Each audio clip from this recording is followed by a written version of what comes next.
Hello, world. Welcome to episode 180 of the Jimmy Canz Show. Prediction time this Saturday from Riyadh, Saudi Arabia. It is WWE Crown Jewel.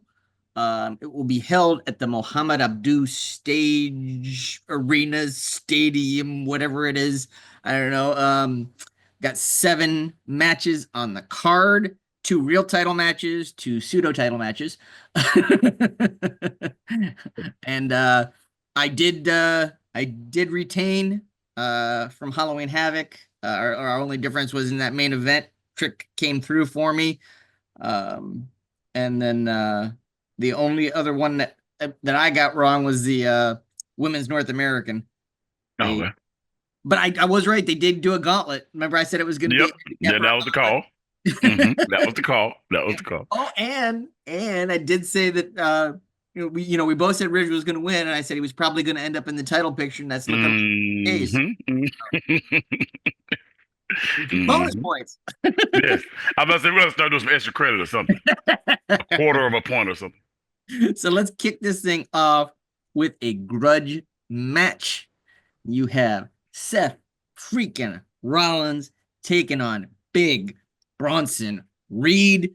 Um, for me, uh, I'm going to go Bronson Reed in this one, and then I think that sets up a follow-up, maybe at Survivor Series and an ultimate deciding rubber match at Saturday night's main event, because the return of Saturday night's main event is going to need a marquee match.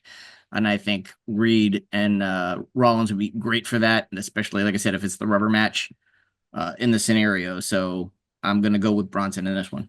Rod, where are you going? I'm going Seth. I feel like he kind of needs one. It's been a while since he's had like, a clean win with his hand raised at the end of a match. Mm-hmm. I do think, um, not listening to you talk though, this Mm-hmm. could be a no contest because I don't think that it ends here. So now, No, I don't think it ends here either. yeah, so uh Seth, I'm sticking with Seth, but I can see it being a no contest, or Mm-hmm. I could also see Bronson winning to extend it. Mhm. Now, personally, like I said, I think, like I said, I think it ultimately, I think this thing finishes up a Saturday night's main event. That's just a gut feeling for me. Like I hmm said, they're making a big deal about the return of Saturday night's main event. You need a good big marquee matchup on it. I think this would be that. I mean, you think about, the classic Saturday night main events back in the day. They always kind of had that one big match, and it's usually the first match. They didn't hmm make people wait till the end because of the start time. Yeah, it was already late. Um, and like I said, it's got such a retro vibe right now. I would love, love, love to see them do Rollins and Reed Saturday night's main event, steel cage, but bring back the blue bar cage. Yeah, yeah. Well, that's the only cage that you can have on Saturday night's main event. Like that's like a national tradition at this point. Mm-hmm. You know, plus, like I said, you bring back that blue bar cage, it sets up. I know it's very unforgiving. I get it and everything, but when you got a big man like Bronson Reed, it's a lot easier for them to climb that blue bar cage than the The mesh cage. sturdiness. Yeah, the sturdiness. Well, not just the sturdiness of it, but like it's just The it's like a ladder. footholds. It's Yeah. like a ladder. Those big holes, you know what I mean? It's like a ladder. So it's easier for them to get up and like I said, do some crazy stuff off the top of the cage. hmm So like I said, I'd hmm love to see them do that. I mean, they're pushing such a retro feel. Push your chips all in, go full retro. Let's bring back that blue cage. If they go retro, and Hmm. we are talking about extending this storyline, what's to Hmm. prevent the Mr. Wonderful Hogan finish? I don't know. Where they both hit the floor at the same time. Hmm. And that would definitely because I wonder how it said they really invested a lot into Bronson Reed, right? Hmm. So I'm not sure. It's interesting. Yeah. Yeah. Next up, the first of the 2 Crown Jewel Championship matches. We'll do the women's first. You got the women's world champ Liv Morgan facing the WWE women's champ and Nia Jax. Likely Dirty Sanchez over there, be in the corner. Uh, so, which way you going? I think Leah retains because there's a lot going on with Judgment Day stuff. What was that? You kind of broke up there. I'm sorry. I think I got Nia because I think there's a lot going on with the Judgment Day stuff right now. I think there's a lot of opportunities for outside interference to cause Liv the match. Hmm. I mean, you got two heels in it, so I mean, does it really matter? Good? But I'm gonna agree. I'm gonna go Nia here. I think there's a little more intrigue uh there if Nia pulls this one out. And everything because I don't know if Tiff's going to be around or not. Mhm. So I Oh think yeah. it makes for a little more interesting story arc with Naya going over here. So, I want them to play up that Queen Nia more. well, like I said, she's been saying a lot about coming out and saying bow to the and Hmm. that that bow to the queen, that's Charlotte's stick. So I Hmm. think that they're subtly hinting about a Charlotte, because I think you're going to get a Charlotte return. I don't know if it's the Rumble, or like in the Rumble itself, if it's before the Rumble and they face each other at Rumble, or Hmm. but ultimately there's going to be a clash between Charlotte Flair and Nia Jax. Yeah, yeah. So for that reason, I mean, play that Queen up even more. Mm-hmm. Agreed. Next up, another grudge match. This one, you got the Viper, old Randall Keith Orton, taking on Kevin Owens. Um, for me, I mean, think right now, given what direction they're going in and story wise and everything like that, I think KO's got to win this to keep that heel momentum and stay strong. Because I think ultimately you're going to see KO and Cody, going at it for the title again, but this time with KO in full blown heel mode. Yeah, I got KO too. Hmm. Um, I wouldn't it be something if Triple H came out and pulled and did a heel turn? I get what you're saying, but I don't see that happening from the simple aspect of with him being, so behind the scenes and everybody knowing that now. I don't think he really wants to be that major on-screen character anymore, given what his new role is. Yeah, that it would but that would be a surprise. That would be Yeah. that'll be a curve, Mm-hmm. especially with him reprimanding KO Mm-hmm. the Monday night. So Yeah. So next up, we've got the OGB, the original Bloodline, taking on Bloodline 2.0. You got the OTC Roman, Jimmy and Jay Uso back together again. On the other side, you got Solo with the Samoan Werewolf, Jacob Batu, and the two bad Tongans in Tungaloa and Tamatonga. Um, which way you going, Rod? I think I think that Bloodline Junior brings in their fourth member, Mm-hmm. and I think OG Bloodline introduces their new member, and I got Mm-hmm. OG Bloodline for the win. OG Bloodline for the win. I'm going to, you know, go numbers game here as well, but I don't think OG Bloodline brings in that new member just yet. Okay, I think the numbers game costs them in this one. I think 2.0 wins it, and that will help set up a fourth member coming into the OG Bloodline and setting up a War Games matchup for later in November. I like it. I Next like it. up, a plethora of female talent. You got a fatal four-way tag team contest for the women's tag team titles. You got the Power Buff Girls, or whatever we want to call them, and Jade Cargill and the EST Bianca Belair, taking on Chelsea Green and Piper Niven, as well as two or one half, I guess, two fourths, one half of the Metaphor, Lash Legend Jakara Jackson, as well as representing Damage Control, Io Sky, and Kyrie Sane. Um, for me, I'm going to go with a retention here by Bianca and Jade. Yeah, I agree with you. I think there's nothing here to really make me think that anyone else is gonna walk away with the title. Only group that maybe I would have considered would be Piper and Mhm. Chelsea, but I'm feeling pretty confident with the way everything's playing out right now. I think Bianca and and Jade retain. Yeah. Next up, triple threat for the United States Championship. You got your champion, L.A. Knight. Yeah. Taking on Carmelo Hayes and El Idolo himself, Andrade. Which way are you going here, Rod? I'm going LA Knight for the retention. LA. I wrestled with this a little bit because Mm-hmm. I could see an opportunity for Andrade to also Mm-hmm.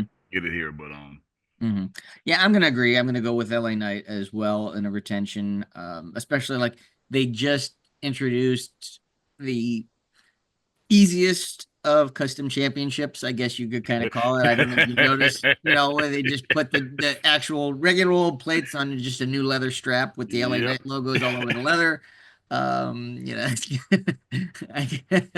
hey, whatever works, merchandising is as yogurt said in Spaceballs, merchandising. Yes, yes, yes. So I agree. I agree. But I think right now, LA he just holds on to it for now. Hmm. I do like these three. I think there may be still a little bit more blood in this turnip. Hmm. But I think right now it's not the time to make any kind of moves. What is now question? Yes, sir. Post United States Championship run, where does LA Knight go? I don't know. I think it depends on, when once he drops this, whenever that, happens to be. It depends on where we're at with other things. Once he drops it, is it like right before a draft? Does he switch brands? Does he stay? You know what I mean? There's a Mm-hmm. lot of different things. So it's a tough call right now, not knowing when the change is going to happen. Mm-hmm. Okay. I mean, Just a thought. Just I don't know why that came to me. I was just thinking about that though. hmm I mean, because like I said, right now he's so over as a baby face, so a heel turn doesn't make a lot of sense. And being Mm-hmm. on SmackDown with Cody as champion, having LA Knight versus Cody doesn't make a whole lot of sense. Now Mm-hmm. LA Knight and Gunther, that could be good. Maybe. Maybe. That could be good. So speaking of Cody and Gunther, that takes us to our last matchup for the men's version of the Crown Jewel Championship. Your world champion, the Ring General Gunther, with Ludwig Kaiser likely out there with him, taking on the American Nightmare, your undisputed WWE champion, Cody Rhodes. Um, I'm going to say, we know KO is there. He's facing Randy. He's going to come out. He's going to cost Cody this matchup. So I'm going with Gunther in this one. Because by with the interference, it keeps Cody strong. So that's my Mm-hmm. my thought process here. KO interference, Gunther wins. Yeah, I got Gunther here too. I just think it makes more sense overall. I think Gunther's the true heel here. We don't want him Mm-hmm. losing any of that momentum because it's a big build for something later for someone else to face him. I Mm-hmm. think we know Cody's he's strong enough to take he's kind of good in that spot, right, where he gets Mm-hmm. done wrong, gets cheated, but we Mm-hmm. all know that it takes extra to beat him. Mm-hmm. So I definitely see that it makes the most sense and it works out best for Gunther to walk away You with know the what I win. mean? Because Cody's been booked incredibly strong since leading Hmm. into Mania and since Mania. Yes, So him losing here by you know interference, interference doesn't hurt him, exactly. and it That's helps further that story along. and we got to have Gunther have this. It's got to be impenetrable. The Mm-hmm. feel of his title reign. Yep. So that's my thinking. Agreed. So we've got two differences in this one. You're going Seth, I'm going Bronson, and you're going OGB, and I'm going New Bloodline. So there you have it. We'll see how it all shakes out. And then later in November, we will have our Survivor Series War Games predictions. Good old War Games, as William Regal likes to scream. So, And anytime War Games is brought up, I have to give a shout out to my boy Sid for greatest power R.I.P. bomb, Sid. the greatest power bomb in a cage of all time. So R.I.P. Brian Pillman too. Yes, R.I.P. Brian Pillman as well. Yes. So It's there. There's too many. Unfortunately, there's too many RIPS to reference anymore with our childhood. yes. Yeah. You know, Yeah. you go back and you really go through some of these things. You're like, oh God, he's gone, he's gone, he's gone. You know what I mean? Yeah. It's like, wow. It happens. It happens quick. It happens sometimes subtly, Mm-hmm. and it's just you look back and it's just a long list of them that are gone. Absolutely. Yeah, it's a very long list. It's a sad one. But Hmm. It's such as life. yeah, outside of the wrestling world in terms of losses and stuff like that. I mean, but it's in the sports world, I'm from the Cleveland area and Hmm. long time Browns Absolutely. broadcaster, voice of the Browns, Jim Donovan, calling games for 25 Oh. years, just passed away Saturday morning from leukemia Oh. and everything. So it was not unexpected. Everybody knew, kind of the handwriting was on the wall when he had to step away right before the season started. Yeah. But huge hole. I mean, Yeah. Donovan just he painted a picture with his words in a way that not a lot of modern broadcasters do. I mean, you could literally see the game on the radio Hmm. the way he Hmm. called it. Yeah. The descriptive, this Yeah, descriptive nature of it. and just the pure emotion that came across in the way that he called games.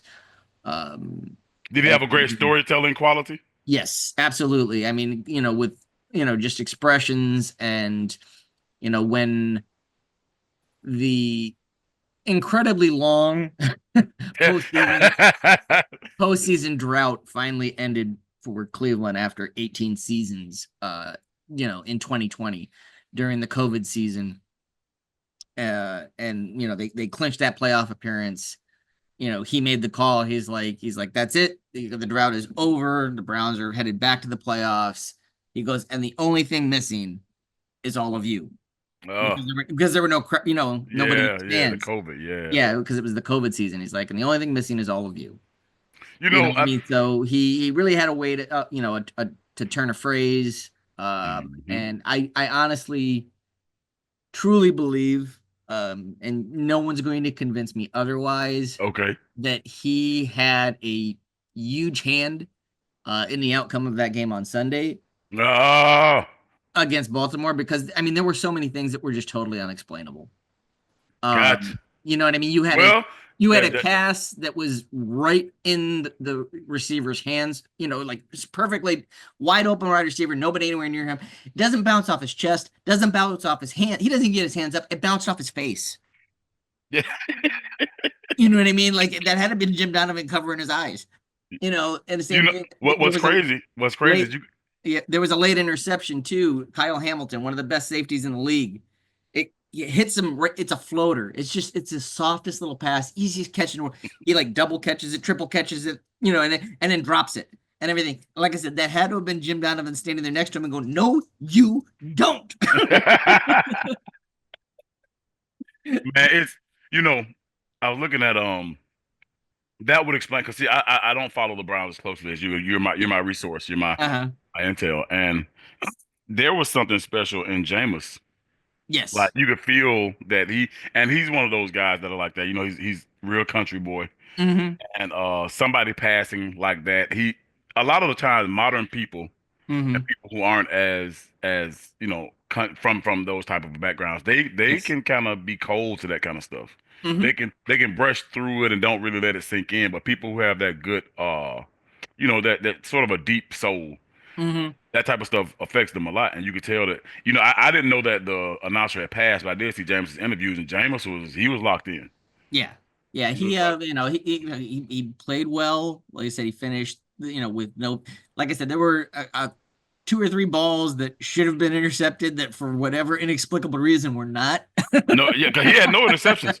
He had I 300 know yards, that's what I'm saying. three He had no, touchdowns. yeah, he had no interceptions. But like I said, there was one that he threw into the end zone, and the only players anywhere near it were three Baltimore defenders, and none of them got it. And Yeah. like there was no Brown anywhere near. I was like, where are you throwing that? Hey, And I mean, game winning like I said, game nobody came winning. down with it. So, and then that one to Kyle Hamilton, and then there was Yeah, another like one a game earlier. winning touchdown with a minute left.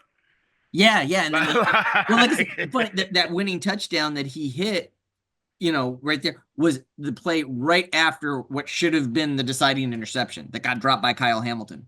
as such as football, when you drop them kind of picks, guess what's happening soon? Hmm. When you don't make those kind of plays, Yeah. guess what's happening? Guess what's going to happen soon? And like I said, you couldn't have, like I said, it wasn't like it was this frozen rope laser dart that came in so hard, Kyle Yeah, Hamilton. It he threw was a this, lollipop. yeah, it was this little floater. It was like, I mean, I remember when he released that ball and I saw Kyle Hamilton, I'm like, oh my God, the game's over. You know what I mean? Like I was standing, I literally hit the floor. I just fell to the ground and everything thinking like, gee, this is how it's going to end like that. And then all of a sudden everyone's like, he dropped it. And I'm like, what? Hey, that's a quality win, coach. That's a Yeah. quality win, my brother. Yeah, it was. I mean, it was a big win. It was an unexpected win, but like, and but it was so funny. Like they showed the final call in the radio booth of the game because Yeah, and just the emotion yeah. in that radio booth. Like it's like you felt it's like you felt his presence there today. It's Uh, crazy. It's crazy because you could feel that they could probably feel his absence and his presence. It's mhm. it's it's weird to explain, but you know Yeah, what I mean. absolutely. Yeah, I know exactly what you mean. There's a lot of emotion that goes through. You go from to tears to laughter to joy back Yep, to tears. You know what I yep, mean? It's yep. that emotional roller coaster that comes with loss. And I mean, because you remember the good times, so you smile and you start to Mm, laugh a little bit, and then you start to cry a little bit because it's gone. ain't gonna be no more new Ain't ones. gonna Ain't be no gonna more. be Yeah, no. exactly. Yeah, You yeah. I know, got you. but I got you. but yeah. So yeah, got off on a little tangent there, but like I said, we No, got some. hey. We need. I think a lot of people they kind of they enjoy this part of the show as well. So good stuff So, there. so yeah, so we'll have Survivor Series coming at you. I'll probably have a classic retrospective coming before the Survivor Series predictions. I think I'm up to the 1992 Survivor Series. Right. So I'll do that retro before we actually do the predictions. So keep an eye out for that. Uh, so little side note on that one, I was actually at that Survivor Series. Okay. So I- look, I'm expecting a little bit of more insider detail now. yeah, I was actually at that. I was a freshman in high school Mm. when Fully. that So one. you're fully conscious and aware too. Hmm. You I was got a you. freshman in high school, and again, it's a Survivor Series, so you know what it means. It means that there are going to be changes from what was originally announced. Well, they tell you that when you buy your ticket, though. You so. Yes, card subject to change. Card subject to change is true, but it is not. It is the most true when it comes to those early Survivor Series. No. I Yes. think it had to have been at least almost a decade worth of Survivor Series before they finally went through a full Survivor Series where there weren't changes to the card. Mm-hmm. I mean, it was really ridiculous how, like I said, so far every Survivor Series I've covered, and I'm up to 92. They've all been Something changes. changed. Yeah. Something changed from what was on the poster. Yeah, from what was on the post. Like I said, first few WrestleManias, there weren't really changes. First few SummerSlams, there weren't really changes. Well, I take that back. The SummerSlam, there were some changes, but they were planned changes Yeah. for the most Gotcha. part. I mean, you had the well, one of them was a planned change. One of them was a legit change because of because you had the Ultimate Warrior Honky Tonk match at the initial SummerSlam was planned. They did the kayfabe injured Mm-hmm. Beefcake because he was Mm-hmm. supposed to have that match. And then when the Texas Tornado got in, that was an actual audible because Brutus almost died from that parasailing accident. I'll tell you though, like planned changes though, Mm, I don't mind either. Yeah, yeah. and sometimes unplanned changes give us legendary stuff too. Yes. Absolutely. So Yeah. it's all to me it's all good. If I'm sitting there and I'm getting ready to watch a PLE or Hmm. pay-per-view as we call them, us old people called them, it's all good. It's all good. It's all good. It's all good. So, I mean, we'll have to wait and see if we get an NXT deadline before the new year. There's been no buzz about it, so we'll have to wait and see. Well, So well, maybe we'll get this offline, but let's get it on. Let's get it online. what's Do that? you a moment that I'm looking forward to in the future? Let's talk about the future. Okay. Does do we relive that Hogan and Ultimate Warrior moment at some point in the future? Where at the Royal Rumble, where they're cleaning out the ring, and the last two in the ring back to back, and they see each other is Braun Breaker and Hmm. Jacob Fatu. I mean, it's possible. The difference I think in those two scenarios, like you're talking about, is like the Rumble was different back then. You had your world champion and your IC champion. That that Isn't it? collision. Here you'd have a champion and a non-champion.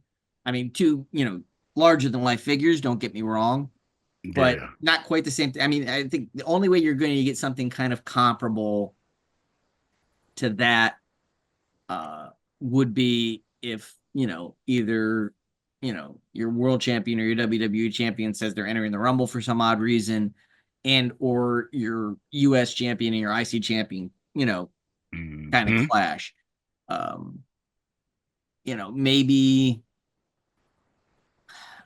you have something similar if it's a champion from NXT clashing with one of the two mid card champions, because then you kind of have that champion dynamic.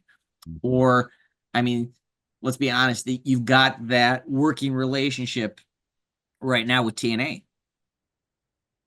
What That if, one of them have that TNA championship. yeah, what if it's the TNA world champion and Braun Breaker, or the TNA world champion and LA Knight?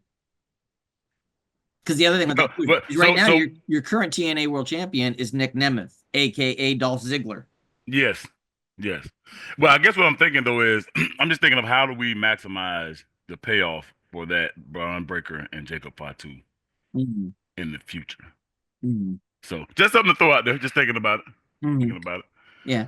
I mean, like I said, a confrontation between them, I think would be, um, I would compare it more to, uh, in, our last, Juggernaut. in-person type of event before COVID struck in 2020, when it was Brock and Drew, Yeah. Yeah. or even that way when I can't remember, was it Brock that was in there, and then all of a sudden like the camera shot, and then you see him kind of come up on the apron with it, was Keith Lee. Hmm. Yeah, something like that. You know what I mean? Yeah, something like that though. Something like Hmm. that. Yeah, yeah, I could see definitely something with Jacob and it's where all of a sudden they turn, and then like the one rises up from the shadows, and it's like, oh, here we go. Now I do think that there's still some building that needs to be done before then, right? Like Yes. for both of them, we got to build them out. You know what I mean, and make them. But I just wonder. I haven't seen that level of star energy from Hmm. guys that are on the rise at the same time in a while. Hmm. So Absolutely.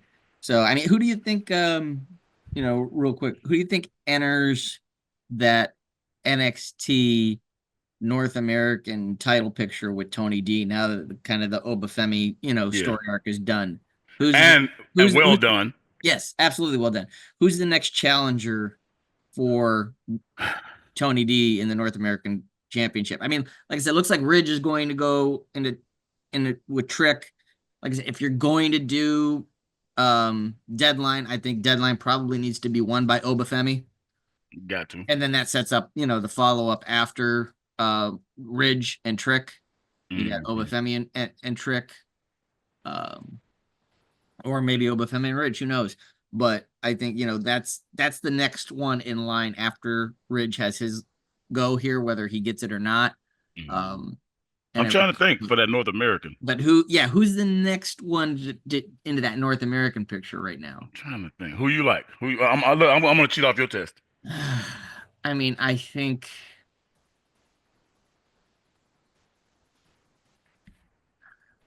it's tough. I'm trying to think right now. It's like there's not.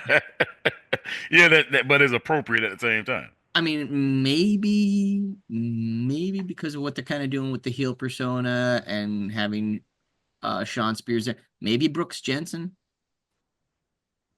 because he's really embracing that heel and win at any cost, type of Mhm, thing. mhm, mhm, mhm.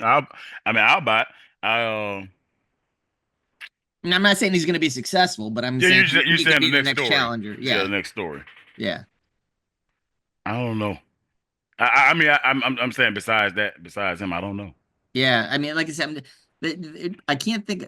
Javon Evans, maybe they're pretty high on that kid, Yeah, I still but that's I like him. babyface. So Yeah, and let him grow a little bit more, right? Because mhm. ultimately, right now, he's not ready to be a No, champion. he's not ready. You know what I mean? So I let mean, him cook. do you? I suppose you could bring Wes Lee back into the foray there. Yeah, it's better than what he has going on now. I mean, he hasn't really done much of anything since he got that win over Wentz. That's exactly. That's He what I'm got that saying. win over Wentz, and it's just kind of fizzled out after that. Radio silence almost. I mean, they did that triple threat to decide the number one contender with Page, Evans, and him, Yep, I but remember that. he didn't come out on top, and then like Yeah, you said, really, so yeah. um I think they got to fish with him soon. I'm not sure if it's right now, but they got to fish with him soon or cut bait. yeah. But it's just like, do you keep him in that North American picture or do you finally let him kind of ascend a little bit? Time will tell. So, Interesting concepts, and I love it. yes, I love it as well, brother. So, that's it for us right now. So give us your opinions down below as well. Give us a like, give us a share, give us a subscribe wherever you are. We hope you're doing well. Take care of one another. We will see you when we see you. See y'all.